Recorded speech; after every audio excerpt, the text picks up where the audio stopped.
j'ai participé à un documentaire qui s'appelle Les gars, il faut qu'on se parle, disponible sur Crave.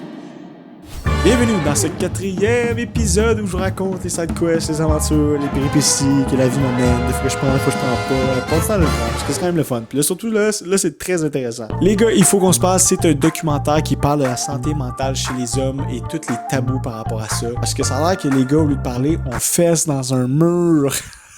C'est qu'on est du fun, nous autres. Hey, régler les problèmes, non, fesse dans un 2x4. Là, on en règle des problèmes. Dans ce documentaire, on retrouve Jean-Nicolas Véro, qui est un peu notre guide au travers de ça, qui essaie de décortiquer pourquoi c'est autant tabou la santé mentale, pourquoi les gars on se parle pas, pourquoi on n'est pas émotif, les gars. On retrouve aussi Patrick Huard, Patrick Sénécal, Hugo Giroux, un énorme cast du monde incroyable. Et là, je sais ce que tout le monde se demande à la maison, et même moi, qu'est-ce que je colle là? Je suis inscrit dans une ligue de hockey professionnelle. Je suis inscrit dans une ligue de hockey de garage à Montréal et souvent cette ligue-là se font approcher quand il y a des projets, documentaires, films ou peu importe. Et cet été-là que je jouais, ils se sont fait approcher. Donc j'ai reçu un courriel pour savoir si j'étais intéressé à participer à ça, à dire ce que j'en pense, ce que je pense. Est-ce que pour dire, dans le documentaire, il se pose un peu la question à savoir est-ce que dans les chambres d'hockey après nos games, le lundi soir, est-ce qu'on se parle de nos émotions?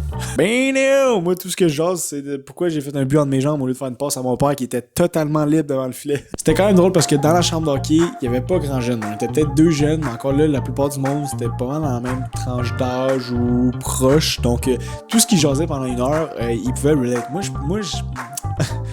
My bad, moi j'ai des Crocs jaunes, tu comprends-tu? On n'est pas à la même place, fait que c'est drôle que tout le monde échangeait ensemble, tout le monde se comprenait. Moi j'étais juste acte de présence jusqu'à temps que Jean-Nicolas se retourne puis fasse pis toi le jeune.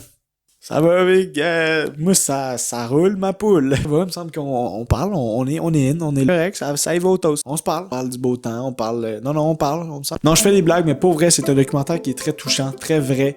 Puis honnêtement, c'est vrai quand même que les gars, on se parle pas assez, qu'il y a beaucoup de tabous par rapport à ça, fait que je vous invite à quand même aller écouter le documentaire. C'est surtout pas parce que je suis dedans.